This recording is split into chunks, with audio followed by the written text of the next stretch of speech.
Kaunist keskhommikut, täna on stuudios Manuela Pihlap, Tallinna linnavolikogu revisjonikomisjoni esimees, Mihhail Kõlvart, Keskerakonna esimees ja mina, saatejuht Janek Mägi. Ja Tallinnas on möödunud märkamatult aasta uut linnavalitsust. Kas me peame nüüd juubeldama või kuidas me sellesse suhtume? Võib-olla Manuela, mis on sinu emotsioon?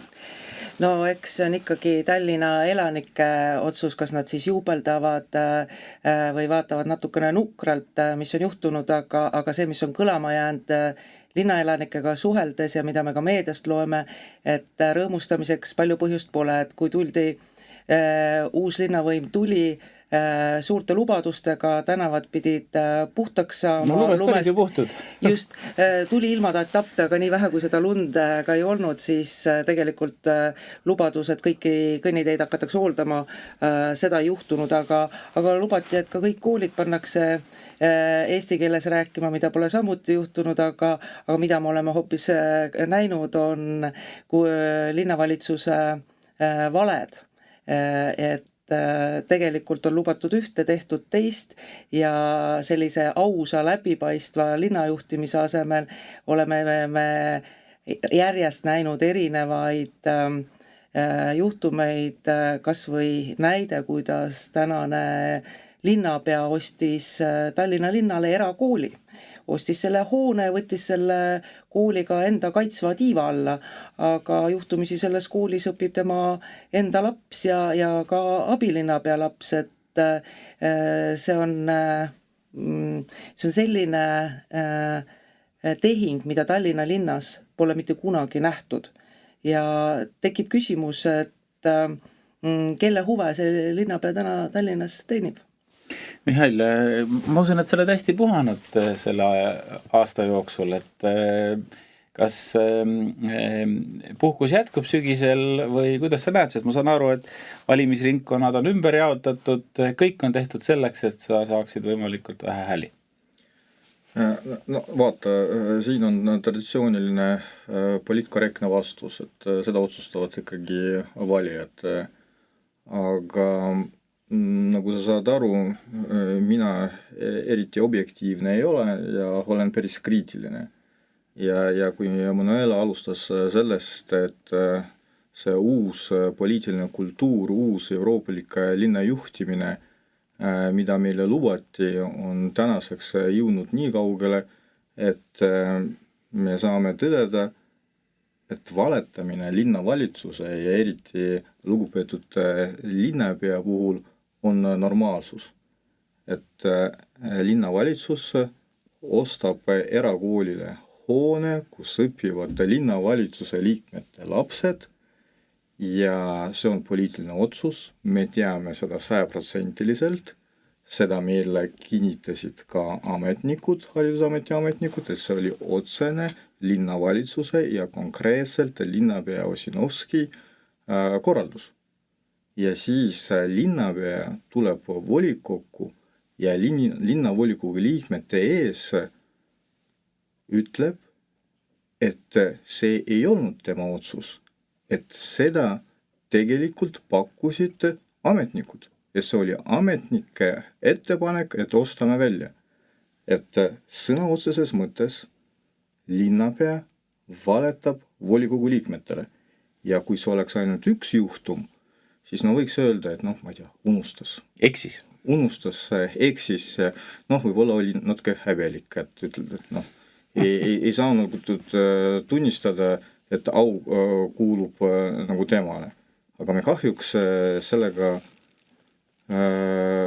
regulaarselt puudume kokku ja selles samas haridussüsteemis on üks sõnum, mida linnavalitsus ja jällegi linnapea levitavad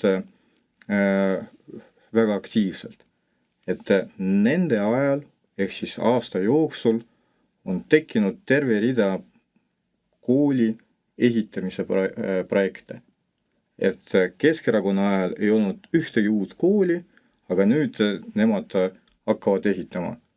Ja ühtegi korda ta ei ole öelnud, et kõik projektid, mida nad püüavad mitte alustada, vaid jätkata, on sündinud Keskerakonna ajal.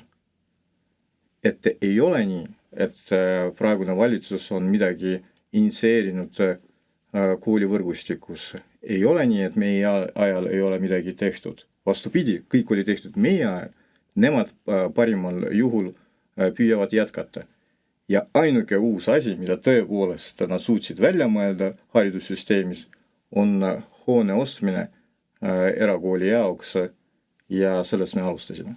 Ma korra siin lisaksin, et viimane kord infotunnis oli linnapea Ossinovski, kes ütles, et 20 aastat ei ole Tallinnas koolikohti loodud ja Keskerakond on pannud lapsed õppima soojakutesse ehk siis ajutistesse moodulmajadesse, aga tõepoolest, kui me räägime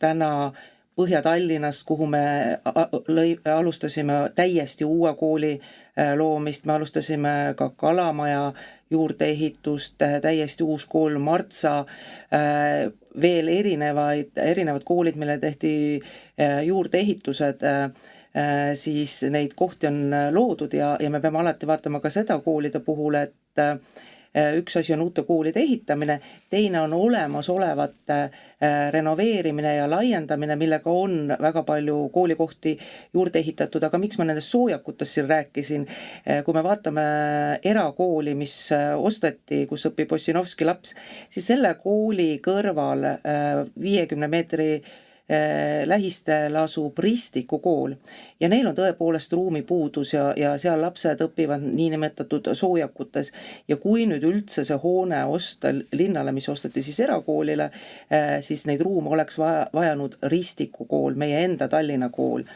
mitte et me ostame riigilt hoone erakoolile. Nii, aga siit õigluse nimel võib-olla parandaks nii palju, et niinimetatud soojakut on moodulmajad ja tegelikult see lahendus on kaasaegne ja lastele väga mugav. No Norras kasutatakse neid palju lasteaedade puhul ja mitte ainult siis mitte ainult ajutiselt, vaid ja tegelikult koolid ise paluvad. Ja meie ajal on ka tehtud selliseid juurdeehitusi või eraldi mooduleid väga palju. Koolid palusid seda teha. Aga kui meil juba on see teema, et kuidas siis linnavalitsus või konkreetselt kahjuks just linnapea valetavad, siis võib-olla veel üks väga märgiline juhtum puudutab transporditaristut. Teadaolevalt üheks suunaks selle taristu arendamisel on trammiliinide ehitamine. Ja nüüd meil Põhja-Tallinnas tekkis suur pinge, tegelikult skandaal, kuna inimestele surutakse peale marsruuti, mis nendele ei sobi. Ja väidetakse, ja Ossinovski seda ütles otse välja, et see marsruut oli kokku lepitud Keskerakonna ajal. Ja pärast mõni aeg möödub ja tuleb välja, et nende kabineti sees, et selle linnavalitsuse kabineti sees tegelikult Ossinovski valetas ise kolleegide selja taha, andis sisse marsruuti, mis talle meeldib ja ei sobi elanikele ja seda ei teadnud isegi koalitsiooni liikmed. Et ta valetas nii avalikkusele kui ka koalitsioonipartneritele, rääkimata sellest, et jälle valetas volikogu liikmetele. Ja trammiliini puhul on ju tegelikult kohalikud elanikud väga mures. Trammiliini valiku puhul ei ole kaasatud elanikke, neile lihtsalt teatati ühel päeval, et teie akna alla tuleb tramm.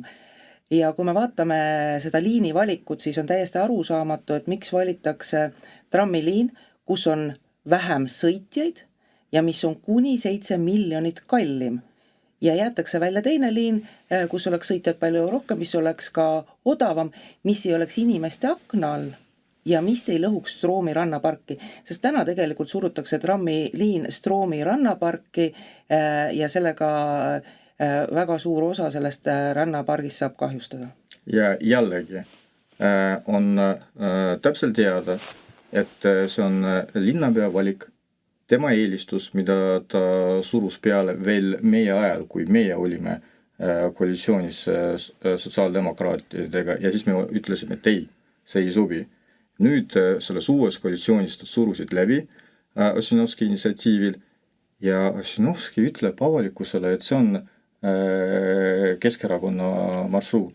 See kõlab nagu trumpistlik linnajuhtimine, et kirjutan aga erinevaid otsuseid, mis parasjagu pähe tuleb või analüüsi pole vajagi. Ja homme ütleme, et seda tegi keegi teine. Absoluutselt. Aga lähme siit edasi, mis on otseselt seotud ka Tallinnaga ja räägime natukene nendest valimisringkondade muutusest. Et mis seal siis tegelikult toimub, et kes alustab?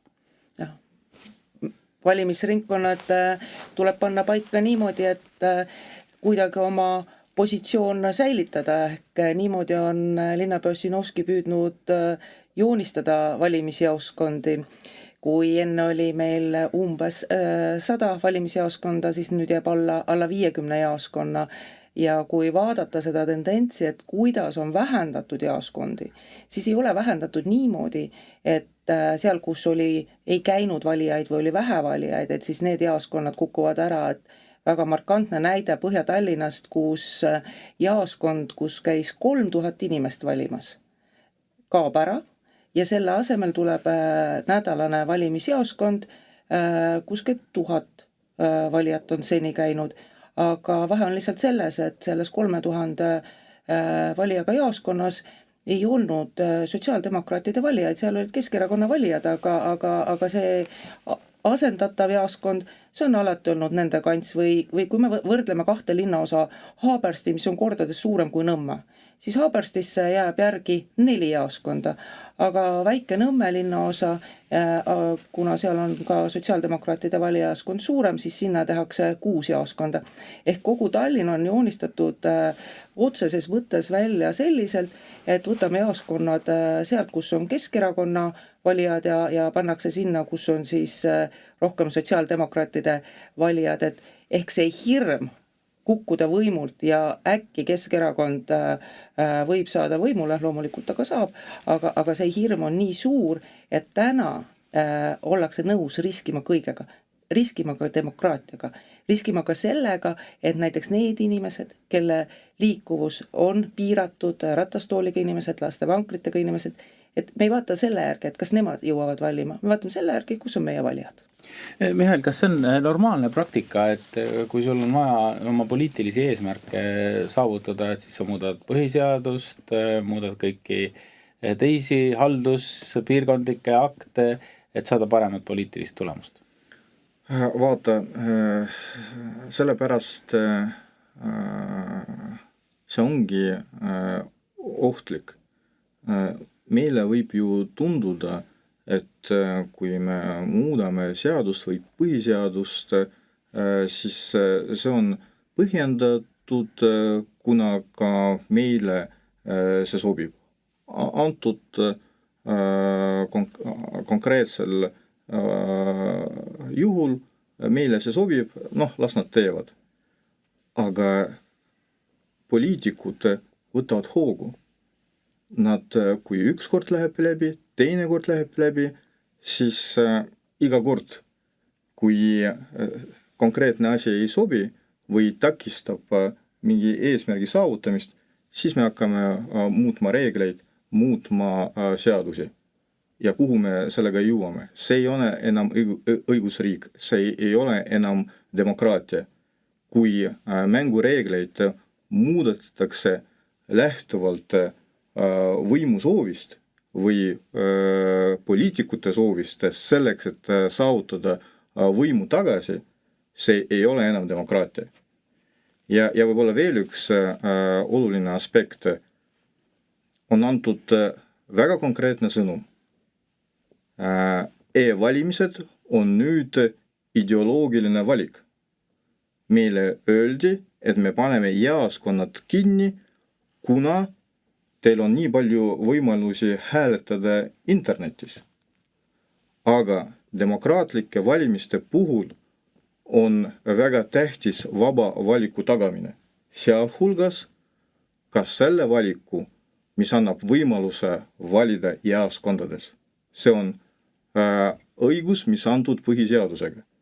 Ja kui sa ütled, et selle võimaluse me sulle takistame, võtame ära valida jaoskondades ja ütleme sulle, et vali internetis, siis tegelikult see on õigusvastane signaal ja nagu lähenemine. Sa ei saa öelda inimestele, et valige internetis. Inimesed võib-olla ei soovi seda, ei oska seda ja nendel võib puududa usaldus. Ja see on täitsa legitiimne, et puudub usaldus e-valimiste suhtes. Ja see ei saa olla aluseks, et panna valimise jaoskonnad kinni. Aga ma ütlen, et valimispäev on demokraatia pidupäev ja tegelikult väga paljud inimesed, nii noored kui vanad, on teadlikult alati pühapäeval, valimispäeval läinud jaoskonda, et just nimelt see ei ole tavaline päev, see ei ole see, et ma istun arvuti taha, teen selle kliki ära, vaid tegelikult minnakse peredega koos, käiakse pärast veel kuskil teha ühistegevus peredega, et see on pidupäev ja kui me need jaoskonnad viime ikkagi kaugemale inimesest, siis ta paratamatult ei saa enam seda tähistada nii, nagu ta on seda harjunud. Ja seal on see küsimus ka, et paljud inimesed tahaksid siiski hääletada täiesti anonüümselt, aga internetis seda tegelikult tagada ei saa, et jäljed jäävad igal juhul maha. Et kes tegi millise valiku, et me peame lihtsalt usaldama, et see, mis paistab anonüümne, seda ka on. Mis on ka vastuolus jällegi põhiseadusega. Jah. Aga ma olen nõus Manuelaga, et tegelikult tähtsad sündmused ja tähtsad tegevused peavad olema seotud ka sümbolitega ja traditsioonidega. Niimoodi on loodud inimpsühholoogia. Selleks, et kinnitada sündmuse tähtsust, see peab olema ka, ütleme nii, ka seotud erinevate sümbolite ja traditsioonidega, nii nagu seda me teeme valimiste puhul valimisjaoskonnas. Sa tuled kohale, sul on ainult üks valik, mitte nii nagu internetis valid järgmine poolt, valid kedagi teist ja saad seda valiku muuta 1000 korda. See on üks otsus ja see peab olema vastutustundlik otsus. Ja sa lähed kohale, sul on protseduur, sul on traditsioonid, sa täidad seda ja sul tekib arusaam, et jah, sina andsid enda panuse, sa oled selle ühiskonna osa ja see, mida sa tegid, oli väga tähtis, kuna see on seotud protseduuriga ja sümbolitega. Ja seda praegu soovitakse ära võtta. Aga Tallinna puhul kahjuks nii on, et inimestele on antud väga selge signaal, et praegune võim ei taha, et inimesed tuleksid valimistele. Nad ei soovi, et inimesed annaksid oma hinnangu sellele korralagedusele, mis Tallinnas kestab juba terve aasta. Nad saavad aru, missugune hinnang tuleb ja nad ütlevad, et ei ole vaja, me ei soovi, et te tuleksite. Istuge kodus, me teid maksimaalselt demotiveerime. Teeme seda maksimaalselt ebamugavalt. Kas see on demokraatlik? Ja kui me saame aru, et see on suunatud eelkõige Keskerakonna vastu ja teadaolevalt Keskerakonnal on kõige kõrgem reiting Tallinnas ja me võidame valimised igal juhul, aga meie vastu mängitakse sellisel viisil, et muudetakse mängureegleid ja kuna ausalt nad võita ei suuda ja ei võidagi, siis nad teevad kõik, et teha seda ebademokraatlikult. Kabes on vahest niimoodi, et sa võid proovida küll panna vastasele erinevaid lõkse, aga kui vastane sinna lõksu ei satu, siis on võib-olla partii läbi. Selliseid olukordi on üritajatele päris sageli. No tundub, et siin ka on üritatud seada mitu lõksu, mis on tegelikult tõesti suunatud vist otseselt Keskerakonna vastu. Aga Tallinnas nii palju räägiks veel, et enne saadet meil oli natukene siin juttu sellest aktiivsest tsentraliseerimisest linna juhtimises. Mihhail, mida see siis tegelikult tähendab? Räägi meie kuulajatele ka ja vaatajatele.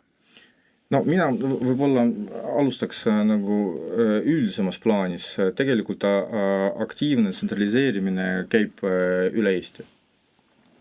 Et viimaste aastate jooksul riik on teinud kõik selleks, et võimu tsentraliseerida. Ja algab see ressursi jagamisest. Mida tähendab omavalitsus? Omavalitsus on eelkõige õigus otsustada kohalikke asju kohalikul tasandil. Aga selleks, et otsustada, selleks peab olema ressurss.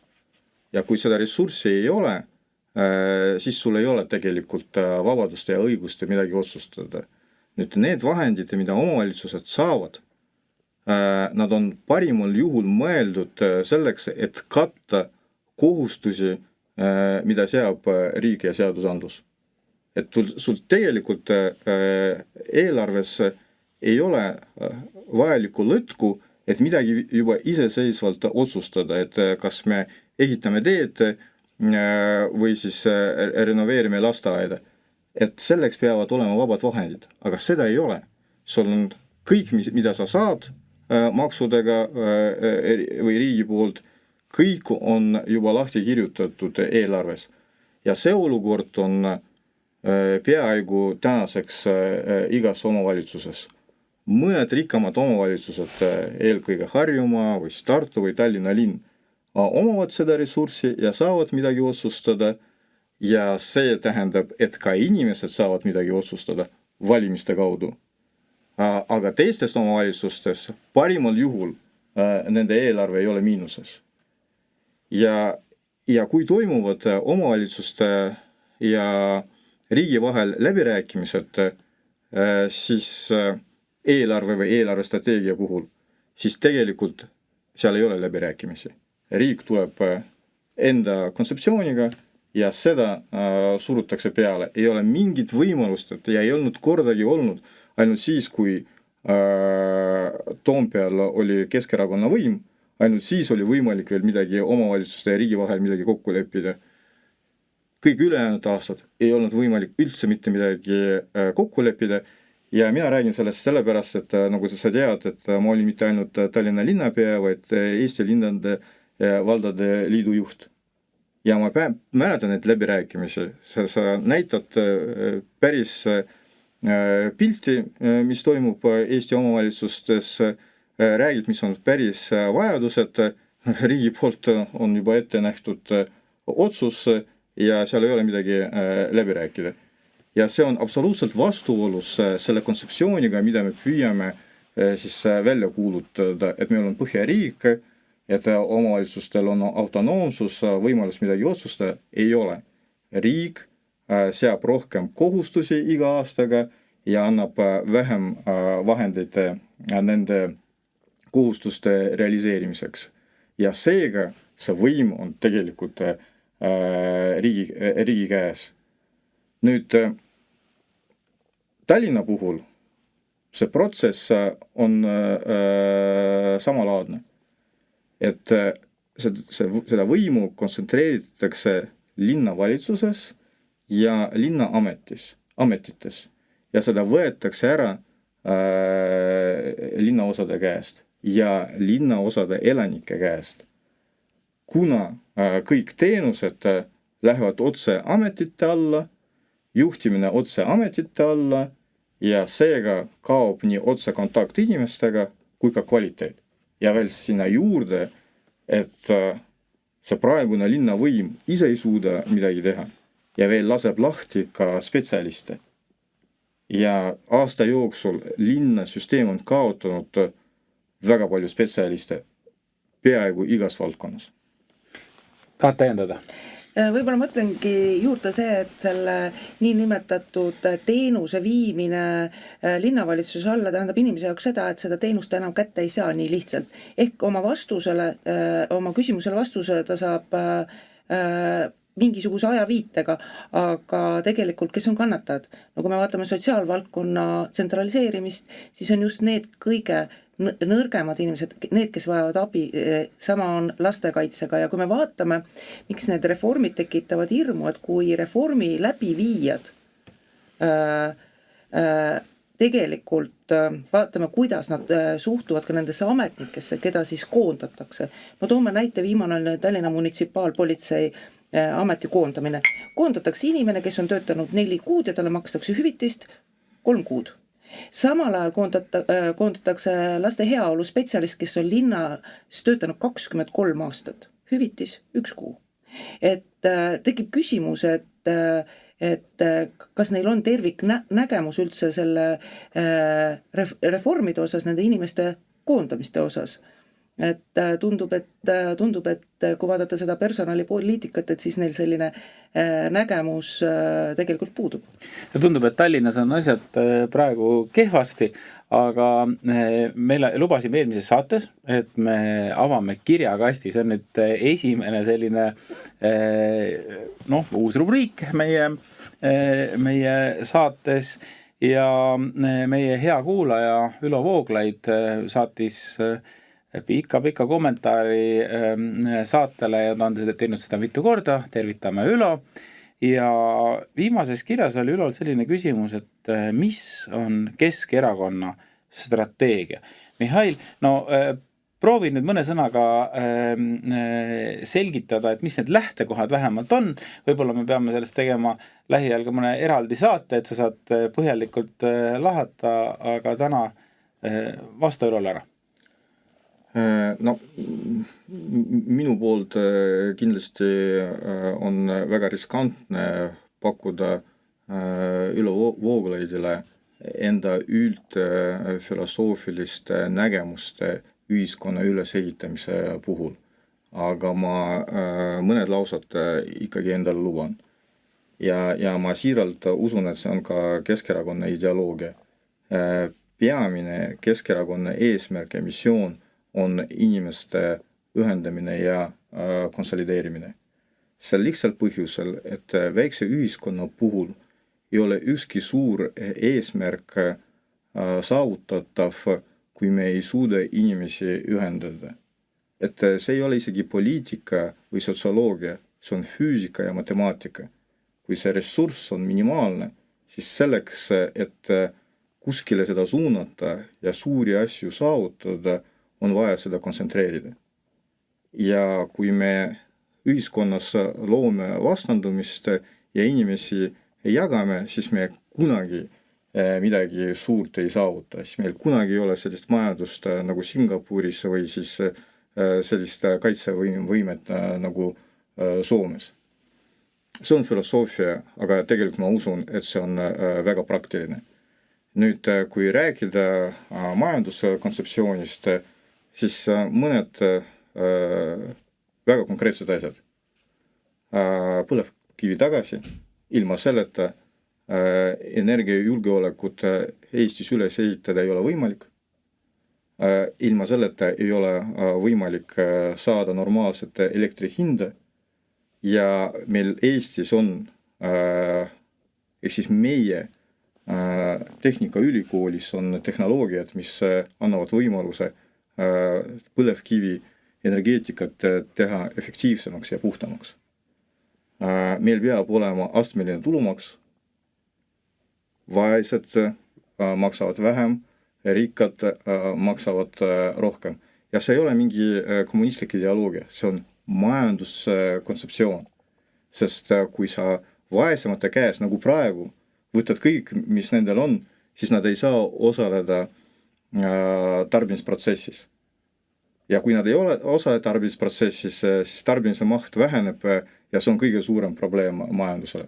Kui sa võtad rikaste käest, siis ta jätkuvalt tarbimises osaleb, lihtsalt tema hoiuste maht väheneb. Ja see ei ole probleem majandusele, vastupidi. See on majandusele tegelikult täiendav ressurss. Ja nüüd veel üks mõte. Ma olen sellest ka varem rääkinud. Me peame leidma enda jaoks suure eesmärgi, mis oleks apoliitiline, mis oleks Eestile paljudeks aastaks sihtmärk. ma tuletan meelde, et nii kaua, kui meil oli suureks eesmärgiks Euroopa Liit ja NATO, siis meie areng oli väga dünaamiline. Peab olema suur eesmärk. Ja täna ma arvan, et keegi ei saa seda pakkuda nagu niimoodi personaalselt, et mina arvan, et selline peab see eesmärk. Me peame seda välja töötama ja selles suunas liikuma. Üks on eesmärk Eestile, aga Manuela, mis on Keskerakonna selle aasta kõige tähtsam eesmärk? No kindlasti ühele erakonnale on valimisaasta väga oluline ja tegelikult meie eesmärk kindlasti on need valimised Tallinnas võita, aga see ei saa olla eesmärk omaette. Mis on Keskerakonna puhul alati kehtinud, on see, et meie oma lubadused täidame ja meie valija teab, kui me oleme Tallinnas võimul, siis me ei seisa ainult oma valijate eest, vaid kõikide Tallinna inimeste eest. Aga kui me täna vaatame, need, kes täna võimule on tulnud, nemad lubasid meile tasuta lasteaiakohtasid, neid ei ole, puhtaid kõnniteid lumest, Need on. Aprillis. Aprillil, 1. aprillil oli. Need täna on. Et oluline on see, et see poliitiline jõud oma lubadused täidab, seda me oleme Tallinnas teinud ja ega see toetus Tallinnas meil ju ka nii suur ei ole niisama. See on pikkade aastate töö ja see, et me oma sõna oleme pidanud. Me täname kõiki kuulajaid ja vaatajaid. Täna oli stuudios Keskerakonna esimees Mihhail Kõlvart, Tallinna linnavolikogu revisjonikomisjoni esimees Manuela Pihlap ja mina saatejuht Janek Mägi. Kohtume täpselt nädala pärast Keskhomikus.